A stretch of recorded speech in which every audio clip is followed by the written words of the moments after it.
요즘 뉴스를 보거나 거리에 나가보면 많은 소상공인이 문을 닫고 있습니다.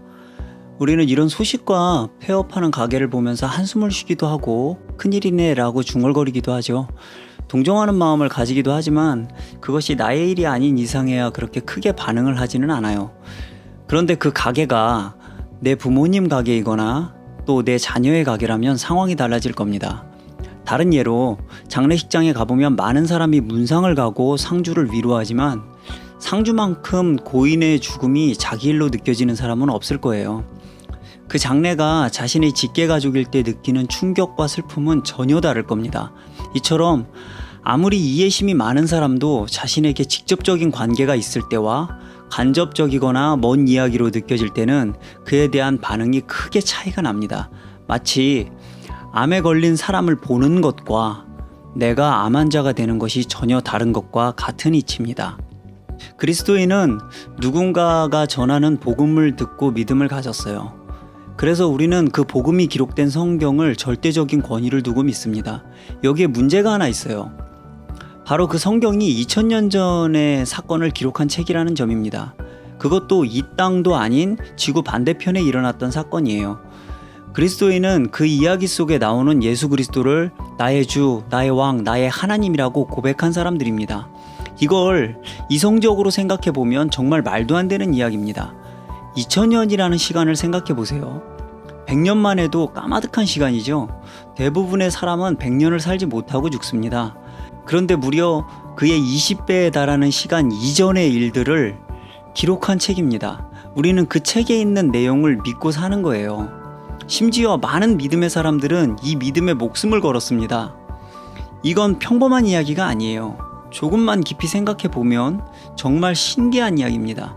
이건 우리가 평생에 보는 어떤 기적보다 더 놀라운 일입니다. 당신이 성경이 말하는 믿음에 인생을 걸고 목숨을 맡긴다면 이미 다시 없을 기적을 맛보고 있는 것입니다.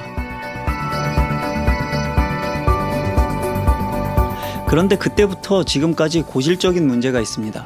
그 믿음과 삶이 분리되는 거예요. 마치 예수님 당시 종교 지도자들처럼 신앙과 생활이 분리되는 사람들은 그때부터 등장하고 있었어요. 이와 같은 분리 현상이 생기는 근본적인 이유는 현실감이 없기 때문입니다. 당장 내게 닥친 일이라고 느껴지지 않는 거죠. 내일로 느끼기에는 조금 먼 이야기로 들리고 남의 이야기라고 생각하기에는 또 믿어지는 묘한 거리감이 있는 거예요. 그건 성경의 그 말씀이 나에게 직접 말하는 것처럼 들리지는 않고 조금 먼 이야기로 들리기 때문입니다. 예를 들어 요즘처럼 가게들이 문을 닫고는 있지만 내 가게는 아니고 장례에 문상은 가지만 내가 상주는 아닌 것처럼 말입니다. 그리스도인은 성경이 만인에게 기록된 말씀이라고 믿어요.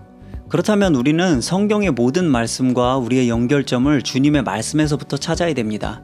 그렇지 못할 때 눈에 보이는 사람에게 의존하게 되고 사람을 의존하게 되면 그것은 또 다른 우상 숭배와 목회자의 타락을 불러오는 결과를 낳아요. 바울은 너희 믿음을 너희가 확증하라고 말합니다. 우리는 성경에서부터 이 믿음을 확증해야 됩니다. 기록된 말씀에서 기초를 세우지 않으면 언제고 무너질 수 있기 때문입니다. 예수께서는 당신의 간절한 기도 속에 우리를 포함하고 계세요. 요한복음 17장의 기도를 자세히 보면 주님은 먼저 자신을 위해 기도하시고 이어서 제자들을 위해서 기도하셨습니다. 그리고 그 기도는 자신을 믿게 될 모든 사람에게까지 이어져요. 바로 여기에 우리와의 연결점이 있습니다. 그 기도가 우리와 주님을 직접 연결해 줍니다. 주님은 내가 비옵는 것은 이 사람들만 위함이 아니요 또 저희의 말을 인하여 나를 믿는 사람들도 위함이니 라고 기도하셨어요. 주님의 이 기도는 성경의 모든 말씀과 나를 연결시켜 줍니다. 저들을 통해 나를 믿는 모든 자라고 하신 이 기도는 2000년이라는 시간을 넘어서 나에게까지 연결되고 있는 거예요.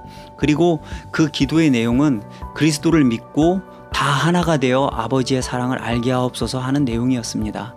예수께서 부활하신 후에 그 기도의 응답이 어떻게 이루어졌는지를 말씀하십니다. 내가 나의 하나님, 곧 너희의 하나님, 나의 아버지, 곧 너희의 아버지께로 올라갈 것이다 라고 말씀하시죠. 이 말씀은 하나가 되게 하옵소서 하신 그 기도가 이루어진 것을 알게 해줍니다.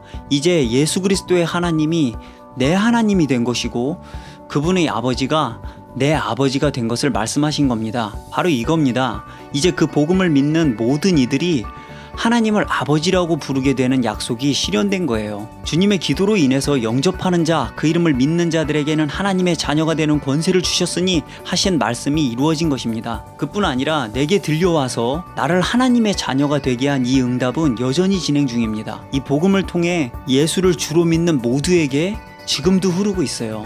이 일은 주님이 다시 오시는 그날까지 현재 진행형입니다. 이제 이 믿음이 내 것이 돼야 됩니다. 내가 하는 누군가의 일이 아닌 나의 일이 되어야 돼요. 그래야 마음이 달라집니다. 생각이 달라집니다. 친구의 결혼식에 하객으로 참석하는 것과 내가 결혼식을 하는 것은 천지 차이죠. 말 그대로 하늘과 땅 차이입니다. 그것이 당장 나의 일이 됐을 때 모든 게 달라집니다. 느끼는 감정, 생각, 행동, 모든 것들이 달라져요. 나와 먼 이야기로 들리면 다소 재미있는 이야기로 들리거나 아니면 무료하고 따분한 일일 뿐입니다. 그런 신앙생활은 무의미함과 지루함만 남아요.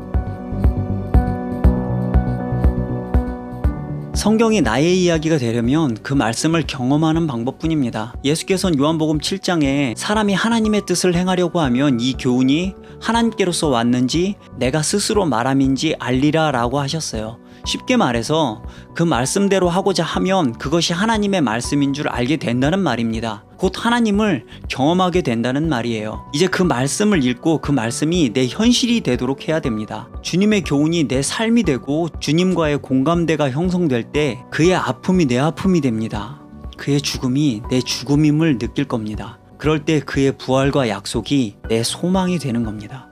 성령께서는 이것을 증거하시기 위해 우리에게 오셨어요.